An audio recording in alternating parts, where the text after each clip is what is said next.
লোকসভা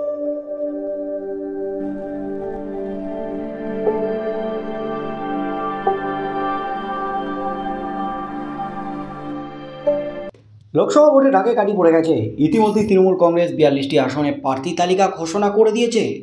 আর প্রার্থী তালিকায় বড়সড় চমক, ইউসুফ পাঠান একেবারে বাঘের মুখে।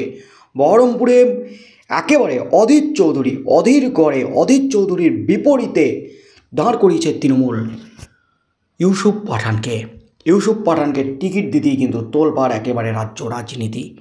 আর ইউসুফ পাঠান টিকিট পাওয়ার পরপরই কিন্তু রাজ্যে এসে বহরমপুরে একেবারে মাটি কামড়ে পড়ে আছেন। জোর কদমে প্রচার শুরু করে দিয়েছেন অধীর চৌধুরীর বিরুদ্ধে। অধীর গড়ের রীতিমতো হুলস্থুল কাণ্ড। কারণ 1999 সালের পর থেকে অধীর চৌধুরীকে বহরমপুরে কেউ হারাতে পারেনি। 1999 সাল থেকেই কিন্তু সাংসদ অধীর চৌধুরী। আর এবার 2024-এ অধীর চৌধুরীকে জোর টক্কর দিতে তৃণমূল কংগ্রেসের তুরুপের তাস ইরফান পাঠান।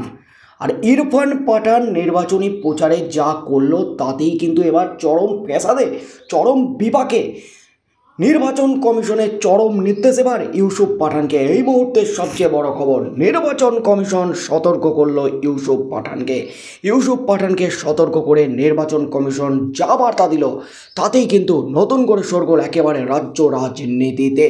চরম বিপাকে, চরম অস্বস্তিতে ইউসুফ পাঠান।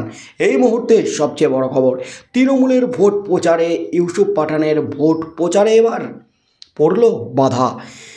এই মুহূর্তে কিন্তু হুলস্থুল একেবারে রাজ্য রাজনীতি। নির্বাচনী প্রচারে জাতীয় ক্রিকেট দলের ছবি ব্যবহার করার অভিযোগ উঠেছিল দুবারের বিশ্বজয়ী ক্রিকেটার ইউসুফ পাঠানের বিরুদ্ধে। নির্বাচন কমিশনে এই নিয়ে নালিশ জানিয়েছিলেন বহরমপুরের কংগ্রেস প্রার্থী অধীর চৌধুরী। সেই মতো অভিযোগ খতিয়ে দেখে ইউসুফ পাঠানকে কড়া নির্দেশ কমিশনের।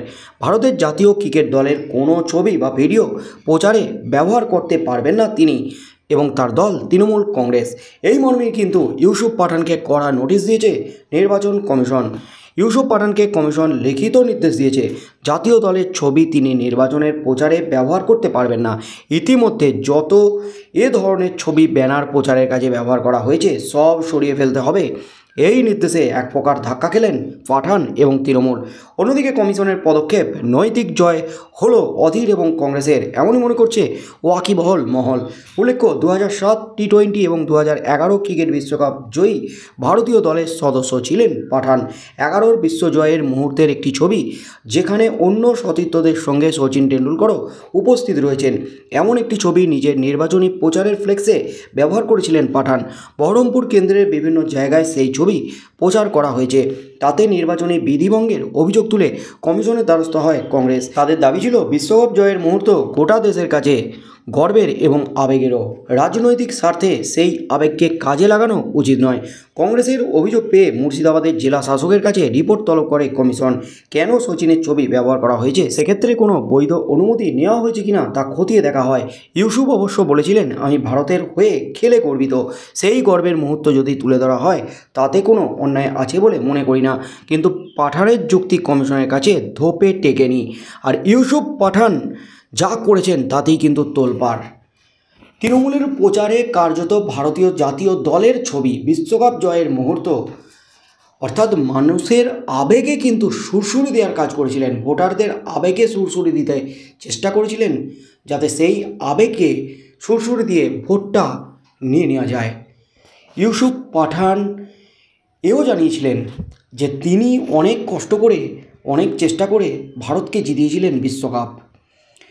আর নির্বাচন কমিশনের যে প্রশ্নটা ছিল, ইউসুফ পাঠান কি সচিন টেন্ডুলকরের কাছে কোনো অনুমতি নিয়েছিল, অনুমতি নিয়ে কি সচিনের ছবি ভোটের প্রচারে ব্যবহার করছে? কিন্তু ইউসুফ পাঠান আসলে সচিনের বা অন্যান্য প্লেয়ারদের কোনো অনুমতি নেয়নি। নির্বাচন কমিশনের কাছে স্পষ্ট করে দেয় জেলা শাসক।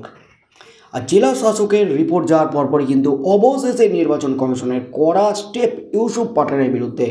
ইউসুফ পাঠানকে স্পষ্ট নির্দেশ দেওয়া হলো নোটিশ পাঠিয়ে, সচিন টেন্ডুলকর এবং ভারতীয় জাতীয় দলের ক্রিকেট বিশ্বকাপের বা ক্রিকেট দলের কোনো ছবি বা ভারতের জয়ের কোনো মুহূর্তের ছবি, কোনো ফ্লেক্স বা কোনো ভিডিও ভোট প্রচারে ব্যবহার করা যাবে না। যা ব্যবহার করা হয়েছে সেগুলিকে সব সরিয়ে ফেলতে হবে।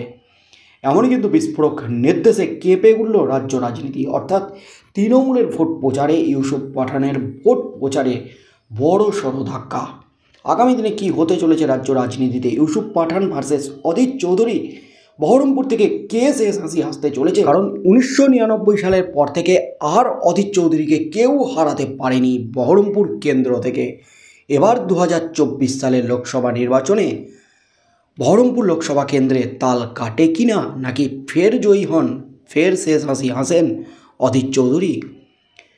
কি হতে চলেছে আগামী দিনে লোকসভা ভোটে, সেদিকেই চোখ থাকবে গোটা রাজ্যের।